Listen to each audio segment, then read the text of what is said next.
KTO Radio. Depuis quelques mois, grues et marteaux-piqueurs ont envahi les rues de Rome, suscitant de nombreuses déviations et des embouteillages monstres qui exaspèrent les automobilistes et les chauffeurs de taxi.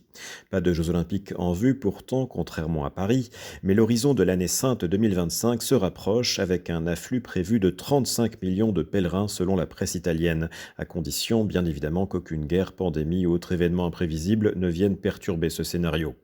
Les jubilés organisés tous les 25 ans, qui donnent l'occasion aux pèlerins de traverser la Porte Sainte et de recevoir l'indulgence plénière, constituent une tradition remontant au pontificat du pape Boniface VIII en l'an 1300.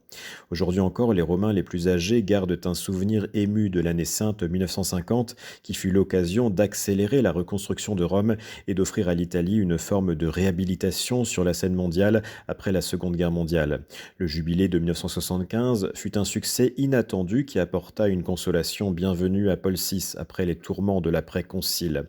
Enfin, le jubilé de l'an 2000 fut un moment bouleversant pour des millions de pèlerins venus à la rencontre de Jean-Paul II, déjà affaibli par la maladie, mais qui tenait absolument à honorer de sa présence les différents événements organisés à Rome à cette occasion, notamment les JMJ. Après le jubilé intermédiaire organisé en 2016 autour de la Miséricorde, l'année sainte 2025 semble s'organiser plus difficilement sur le plan pratique. L'une des principales difficultés concerne la mise à disposition de nombreux logements pour les touristes et pèlerins qui risquent de faire perdre à certains quartiers de Rome une partie de leurs habitants en provoquant une forte hausse des loyers qui vont jusqu'à doubler voire tripler dans certains cas. Reste que Rome, ville quelque peu endormie, qui a vu ses services publics se dégrader ces dernières années, avait certainement besoin de cette échéance pour moderniser ses infrastructures.